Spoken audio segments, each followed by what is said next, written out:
Zelensky was asked to leave the White House. Then he appeared on Fox News and said he thinks he can still salvage his relationship with President Trump, which is like Justin Baldoni saying, "I'd love to work with Blake again."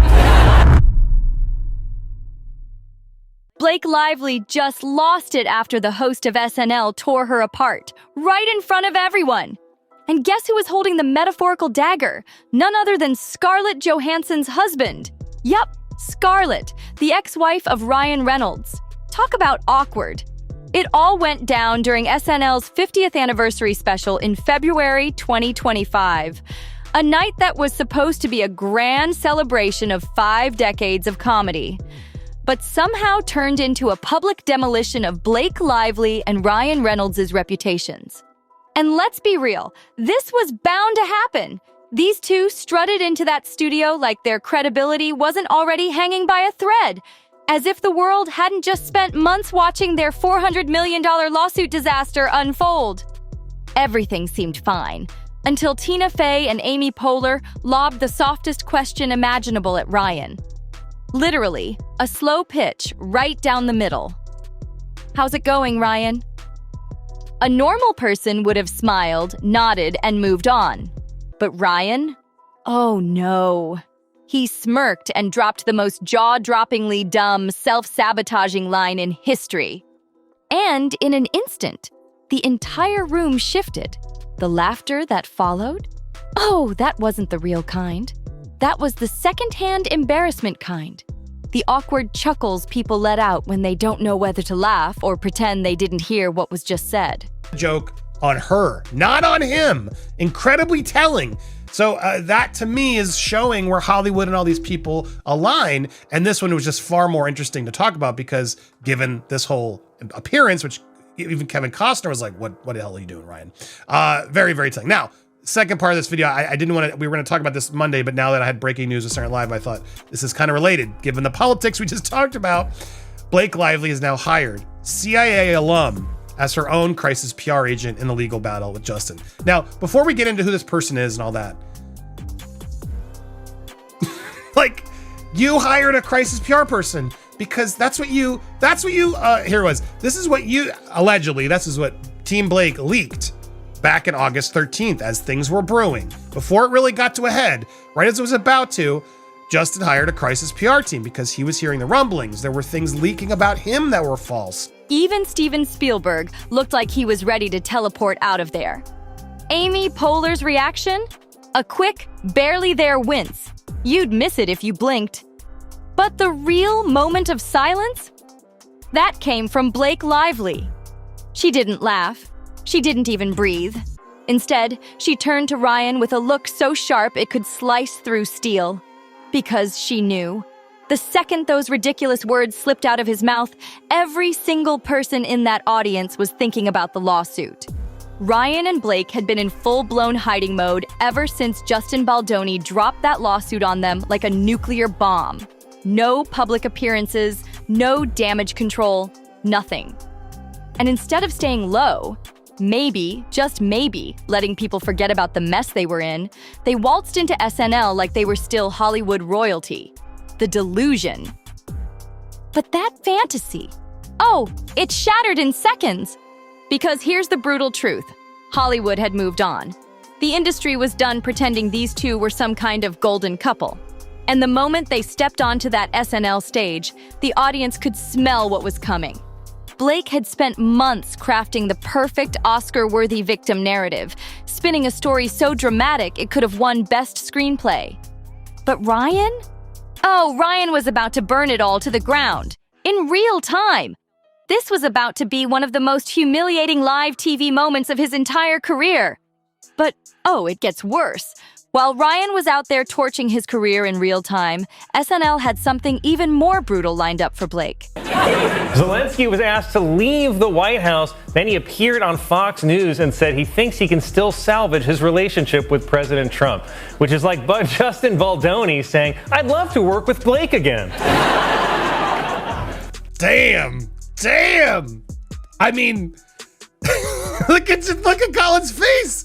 Because again, Colin, is now married to Scarlett Johansson, who Ryan Reynolds allegedly, the rumors are, cheated on her with Blake Lively. And that's when Colin Jost stepped in. And this wasn't just any joke. This was Scarlett Johansson's husband, a man who has every reason to loathe Ryan Reynolds, delivering the ultimate revenge live in front of millions. And his execution? Cold, calculated, lethal. That joke wasn't just a jab, it was a death blow. Let's break it down. The joke didn't just drag Baldoni into the mess. It made Blake the punchline. It confirmed what everyone had already been whispering. Hollywood was done with her. And you could feel it in that room. For a split second, the audience froze. That brief hesitation before the laughter, that was everyone processing just how brutal that line really was. Even Colin Jost knew what he had just done. He started laughing before he even finished the sentence because he knew this joke was about to go nuclear. And it did. That moment sealed Blake Lively's fate. Ryan thought he was being clever, thought he could pull off that Deadpool-style humor and get away with it. But all he did was serve himself up on a silver platter for Colin Jost to deliver the final devastating blow. And just like that, Blake Lively's entire PR fairy tale crumbled. Because this wasn't just a funny little roast. This was a statement, a direct message from Hollywood itself. They don't respect her. They don't take her seriously. And they're done buying the victim act. And in one spectacularly disastrous night, Ryan Reynolds and Blake Lively went from Hollywood royalty to industry-wide punchlines for years to come. Blake Lively sold the world a flawless illusion, polished, airbrushed, and perfectly packaged. She was Hollywood's sweetheart, the effortlessly charming A-lister, the feminist icon who could do no wrong. Every journalist ate out of her hand, every red carpet look was meticulously crafted, and every interview was dripping in that fake humility she had perfected. But when 2024 came knocking, reality came with a sledgehammer. Because guess what? Hollywood finally got tired of playing along. And let's be honest, Ryan Reynolds never knows when to shut up. If he had 1 ounce of self-awareness, he would have let the joke die on that SNL stage. But no, instead, he doubled down. Because this is the same guy who thought it would be hilarious to use Deadpool and Wolverine to take cheap shots at Justin Baldoni when the lawsuit first dropped. Which brings us to Ryan's first major PR catastrophe, the Deadpool meltdown, December 2024. The lawsuit was fresh, the scandal was everywhere, and Ryan had one simple job: stay quiet and let his highly paid lawyers handle it. Ryan Reynolds, how's it going? Great. Why? What have you heard? It surprised me. But of course, that's not what happened. Instead of damage control, Ryan did the most Ryan Reynolds thing imaginable. He turned Baldoni into a Deadpool joke, a whole character. Meet Nice Pool, a soft-spoken, over-the-top feminist caricature, a cringeworthy male ally with zero depth. It was petty, it was desperate, and it backfired, spectacularly. Because here's the cold, hard truth about Hollywood. They'll protect you only as long as you're useful. But the second your reputation turns into a liability, they'll throw you under the bus so fast you won't even see it coming. And Blake Lively? She was officially Hollywood's latest PR catastrophe. But did she own it? Did she apologize? Did she do anything to take actual accountability? Of course not. Instead, she did exactly what every power-hungry, image-obsessed celebrity does when their empire starts crumbling. She went straight to the crisis PR playbook. Because after months of spiraling, getting dragged in the media, and watching people laugh at her victim act, she realized the public wasn't buying it anymore. So what did she do? She called in the biggest, shadiest, most powerful fixer she could possibly find. Enter Nick Shapiro. Now, if that name doesn't ring a bell, let me break it down for you. This isn't just some PR guy. This is a former CIA official. Naked truths aren't always pretty. But Blake Lively's out for truths in her It Ends With Us lawsuit. So much so, the actress added an ex-CIA agent to her legal team. We love our job and we love our work and we take it very, very seriously. Oh, it's serious. Blake enlisting Nick Shapiro, the agency's former deputy chief of staff turned PR powerhouse. This after getting dealt a major blow in her court fight with Justin Baldoni. Usually one side will ask for whatever they can, but there will be pushback. The pushback handed down by a judge last week. In docs obtained by ET, Blake's subpoena for Justin's phone records going back 2 years was called overly intrusive, limiting the window to their time together behind the scenes. They want it, don't give it to them. Definitely each party wants to get as much information as possible and make this process as burdensome as possible for the other side. Any piece of evidence could certainly aid Blake Lively's claims, but not everything is relevant and not everything is evidence. So 2.5 years of innocuous text messages do not seem to support her underlying claims, but some of those text messages might. A man who worked under Obama and Biden. This is the guy who was allegedly involved in burying the Hunter Biden laptop scandal. This is a man whose entire career is built on controlling media narratives, spinning reality, and manipulating the story so hard that people don't even know what to believe anymore. And Blake Lively? She hired him to erase her disaster. Let's take a moment to appreciate the pure irony here.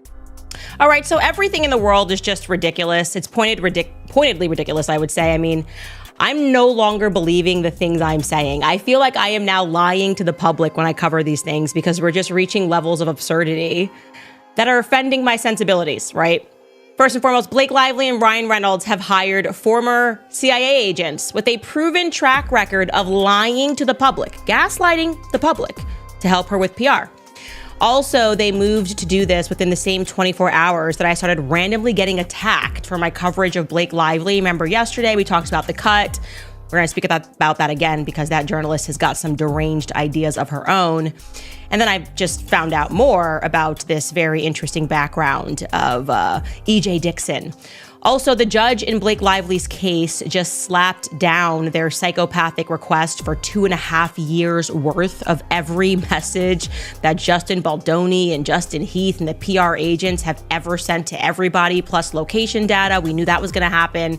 And we have obtained the audio of hotshot Ari Emanuel of WME, who describes himself as ride or die for the couple. And also great political news for those of us who are anti the never-ending war campaigns. J.D. Vance and Donald Trump just absolutely humiliated Zelensky in the Oval Office in front of cameras. And it is really glorious because I'm just so tired of funding everybody else's borders, man. Can we just get like cheap groceries? For months, Blake Lively ran to every tabloid, every journalist, every media outlet she could find, crying about how Justin Baldoni had hired a PR firm to help his case. She acted like it was some diabolical, evil move. Like the mere act of hiring PR meant Baldoni was a corrupt mastermind manipulating the system. And then she turned around and hired the biggest, most powerful, most ethically shady PR fixer on the planet. But she wasn't done yet. Because what's the next step in the crisis PR playbook? Buy off the media. And that's exactly what she tried to do. Within weeks of hiring her CIA-grade crisis handler, suddenly, the New York Times started running suspiciously pro-Blake articles. Headlines started magically appearing about how Blake was scoring major legal victories. Except, she wasn't. Because in reality, her subpoenas were denied. Her legal strategy was falling apart. Her case wasn't holding up in court. But none of that mattered. Because her PR team was hell-bent on spinning the headlines, desperately trying to rewrite reality. Unfortunately for them, Baldoni's team wasn't playing games. They called it out immediately. They exposed the media manipulation. They dragged the entire shady operation into the spotlight. And suddenly, all those fake PR wins, they started crumbling. Because at the end of the day, no amount of media spin can erase the facts. Blake Lively was losing. And Hollywood? Oh, Hollywood was watching closely. Because in an industry built on image, where connections are everything, nobody wants to be caught standing next to a sinking ship. And Blake? She was sinking fast.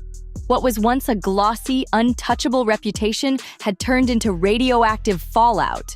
The press had turned, the industry whispers were getting louder, and one by one, the people who once rushed to defend her were silently stepping away.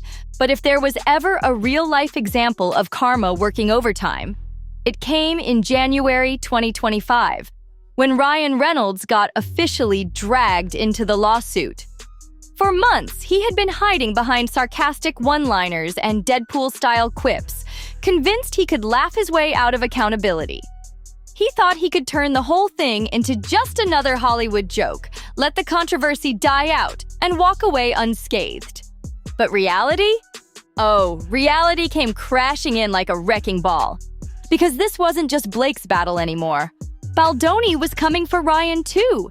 And the receipts? Devastating. For so long, Ryan played the role of the oblivious, supportive husband, just standing in the background while Blake fought her self-made war. But that was a lie. Because Ryan wasn't just watching, he was involved. And the proof? A secret meeting in March 2024. It happened.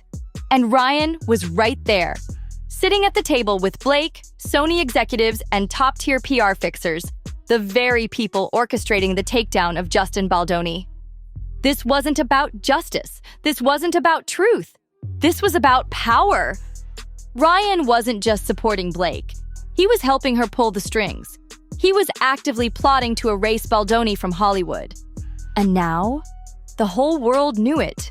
And Ryan Reynolds? He was willing to go full scorched earth to get what he wanted. He didn't just suggest that Justin Baldoni should be pushed out. He demanded it. According to a Deadline report from January 2025, insiders described Ryan's behavior in that secret meeting as aggressive, ruthless, and downright humiliating. Not exactly the funny, lovable Twitter king persona he spent years crafting. Because when Ryan isn't performing for a camera, the real version of him, he's not so funny anymore. And the worst part? Sony executives actually listened. Ryan Reynolds was so determined to erase Baldoni from It Ends With Us that he personally pressured Sony into locking Baldoni out of his own film. Think about that. Justin Baldoni, the guy who had been working on this project for years, who had poured his heart into it, was suddenly cut out, blindsided, betrayed. And why? So that Blake could have full control over the film. Let's be clear, Ryan wasn't protecting Blake. He was handing her a loaded weapon. He made sure she had total dominance over the project, ensuring Baldoni had no say in how his own work was handled. And guess what? That move backfired spectacularly. Because by the time January 2025 rolled around, Baldoni wasn't just fighting for his career anymore. He was fighting for revenge. Judge Lyman in New York ruled on the Wayfarer Party's request to squash subpoenas, and they got a big win, not a unilateral win, because the goddess of gaslighting did score a narrow victory as well. I've got the judge's ruling, and let's go over it together. All right, Judge Lyman writes, Wayfarer Studios, LLC, Justin Baldoni, Jamie Heath, Steve Sarowitz, It Ends With Us Movie, LLC, Melissa Nathan, The Agency Group, and Jennifer Abel moved to squash subpoenas issued to cellular providers AT&T, Verizon, and T-Mobile by Blake Lively. For the reasons that follow, the motion is granted in part and denied in part. Lively served the subpoenas on or around February 12th. The subpoenas requested all documents concerning ingoing and outgoing calls or text messages related to telephone numbers belonging to certain Wayfarer parties and related individuals. Within the time period of December 1st, 2022 to the present, the hair care professional wanted all of this information for an over 2-year period. Judge Lyman continues, including but not limited to call logs, text logs, data logs, and cell site information. On February 14th, the Wayfarer parties moved to squash the subpoenas as overly broad and invasive. The court ordered... Justin Baldoni wasn't just fighting back. He was going to war. civil extortion, privacy invasion, abuse of power. And now, Ryan Reynolds' name was officially in the lawsuit. The same Ryan Reynolds who spent years carefully maintaining his Hollywood nice guy image was now being exposed for what he really was. An industry bully who used his power to sabotage another filmmaker. And Hollywood? Oh, Hollywood noticed. Because if there's one thing this town hates more than a scandal, it's a scandal that exposes how the game is actually played. And suddenly, Ryan Reynolds wasn't so funny anymore. The industry turned on him overnight. Studios started distancing themselves. The same people who once lined up to sing his praises in interviews. Now, silence. Ryan Reynolds, the golden boy of Hollywood, had officially become a PR liability. And Blake? Oh, Blake wasn't doing any better. Because while Ryan was watching his reputation collapse, Blake's own downfall was accelerating at full speed. Studios were quietly backing away. Industry support? Gone. Ryan and Blake weren't Hollywood's golden couple anymore. They were Hollywood's biggest joke. And the stories? They just kept getting worse. Because now, people weren't just talking about the lawsuit. They were talking about everything. Like how former Gossip Girl cast members suddenly came forward with receipts, exposing how Blake Lively tried to poison the set against Penn Badgley. Justin Baldoni wasn't just defending himself. He was dismantling everything Blake Lively and Ryan Reynolds had built.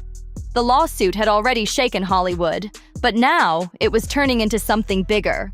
Civil extortion, privacy invasion, abuse of power.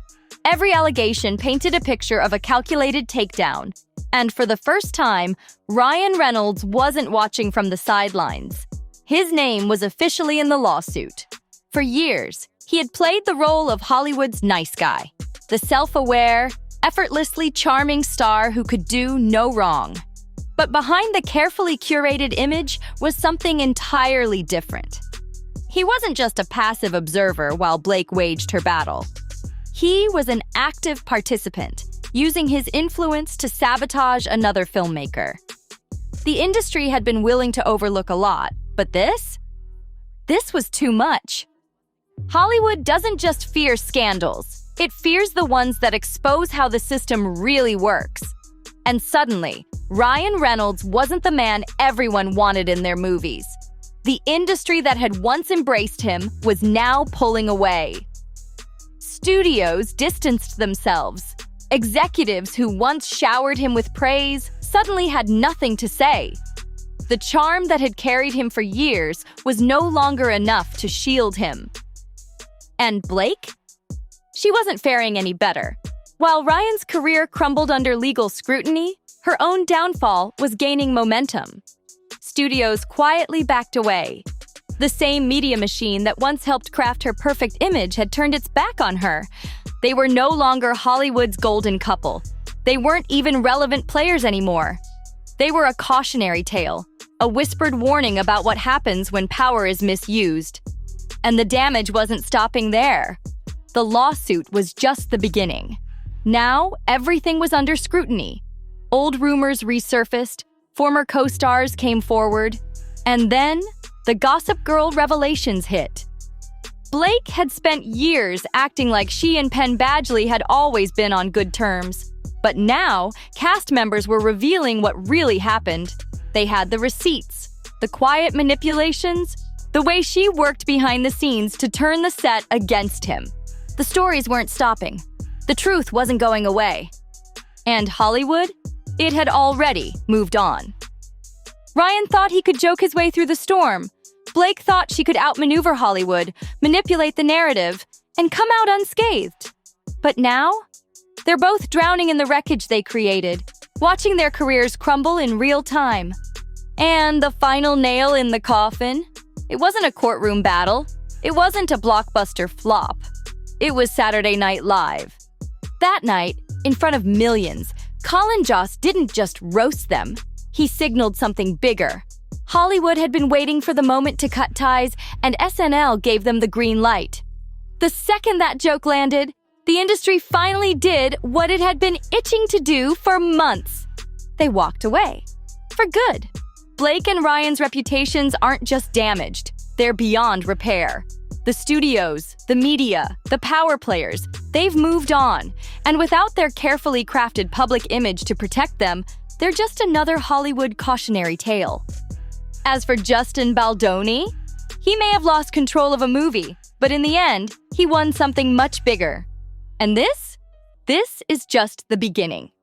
If you want more explosive Hollywood deep dives, don't forget to like, share, and subscribe, because trust me, there's always more where this came from. See you next time.